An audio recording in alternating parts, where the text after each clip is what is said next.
Miss Kennedy back again for our next little image, graphic, notes page, whatever you want to call it. We need to do some cutting before we start off. So again, we're going to cut this along. I mean, honestly, you can just cut it into one big square. And then we need to cut out each little earth off to the right-hand side.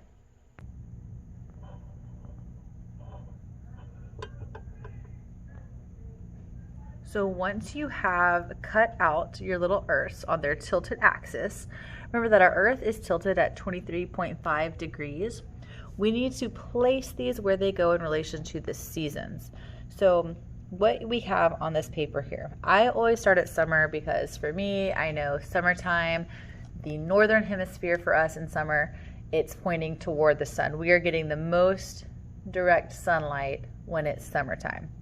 And it's when I have my birthday, so you know, I like it a little more than the others. So I made sure my northern hemisphere, which is the top half, this is our equator, and the top half is the northern hemisphere. This top half has to be aligned with the sun so that it gets the most direct sunlight.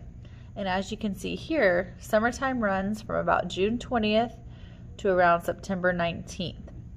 So this is our summertime section. Think of this as the time when you kind of have off from school for the most part. So it is angled, our northern hemisphere is angled toward the sun. All of our earths are going to look the same if you took them out of context. Like if you didn't see this picture here, they would all look the same. They're all going to be tilted the same way because our tilt never changes. We are still always tilted at 23.5 degrees. The only thing that changes is our position around the sun.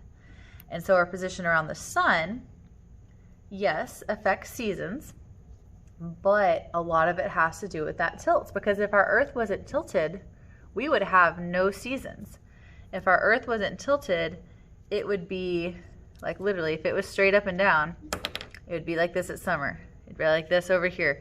We would have periods of time where we'd have like 12 hours of sunlight or nighttime. So it's tilted. That's what creates summer, or that's what creates seasons, along with its revolution around the sun. Okay, so for summer, you want to make sure that your northern hemisphere is tilted more toward the sun.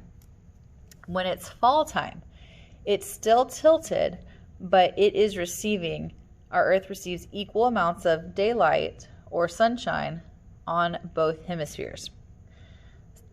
Again, for me, in my brain, it makes sense for me if I'm arranging something like this or I'm looking at a graphic that asks me, like your stations will ask you to do, I find opposites. So I know at summer, my northern hemisphere is tilted toward the sun. The opposite of that is winter. So if my northern hemisphere is tilted toward the sun during summer, during winter time, it's got to be pointed away. So if you see here, at wintertime, this northern hemisphere, it's not going to get much direct sunlight.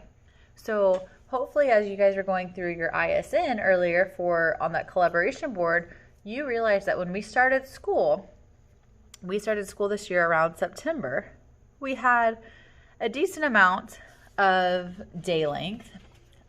Let's see, we had about 12 hours and 28 minutes. So on the start of school, or when we started our moon calendars, we had about 12 and a half hours of daylight. So that was around this time. But as we got into winter, and you know, winter, it gets darker. You leave school and it's dark. I just think winter is dark. So we lost daylight. So if you're looking through your calendars, you'll see that as we got through and got to winter, we are losing daylight. So we got down to about 10 hours and some odd minutes at one point. And then when we came back after winter break, we started to gain some time. So we actually started gaining time back. So like now we're at about like 11 and a half hours. So we are now gaining time back. So starting when we started school, we slowly started losing daylight. As winter is kind of coming to a close and we're transitioning into spring. This says vernal here. I'll get into that in a minute. As we transition into spring, we are going to gain it back. We're at about 11 and a half hours. We're almost here in March. On March 20th, or around that time, you should see the amount of daylight go to about 12 hours even. When we have an equinox, so we have a vernal equinox, vernal means spring, that means we have about equal amounts of daylight and nighttime. If you look straight across here, opposite from spring is fall. So we have an autumn or autumnal equinox, and that says usually September 22nd or 23rd. So if you went back into your moon calendar, sometime around September 22nd, 23rd, the 20th, we had about 12 hours of daylight. And so you should have seen, so EQUI, equi, that means equal. So March and September, we have equal amounts of daylight and nighttime. Okay, so just keep that in the back of your mind. And so we went around, we started to gain back our amount of daylight. So I'll leave this up for you guys. What do you think is going to happen? In March, we should have about 12 hours of daylight. And think about summertime and what that means for you. Think of how late you get to stay out and how long the sun stays up.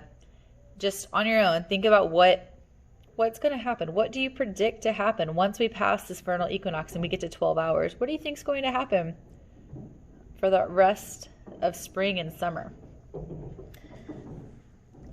All right, so that is pretty much it. We have all of our little Earths tilted all the same. My spring's a little bit off, but basically this is showing at summer, my northern hemisphere is tilted more toward the sun, receiving more direct sunlight. When it is winter, my southern hemisphere is tilted more toward the sun. So we have opposite seasons, northern and southern hemispheres do. So for example, when it's summertime here in Seguin, Texas, if you were to go, say, to Peru, it would be wintertime over there. So it's opposite, and that has to do with which part of the earth is getting more direct sunlight. There was a question today about the equator. Again, EQU, equator. Equator receives equal amounts of sunlight. So it usually gets the most direct sunlight because this equator is always kind of in the middle of everything. And that's what divides our northern and southern hemisphere. So like the Caribbean and places like that, it's usually nice, mild, warm weather. And that just has to do with how our Earth is tilted in relation and its position related to the sun. All right, so that's seasons. Hopefully we have finished up our stations and we know everything there is to know about seasons, or you're going to look into more, etc. Have a great day.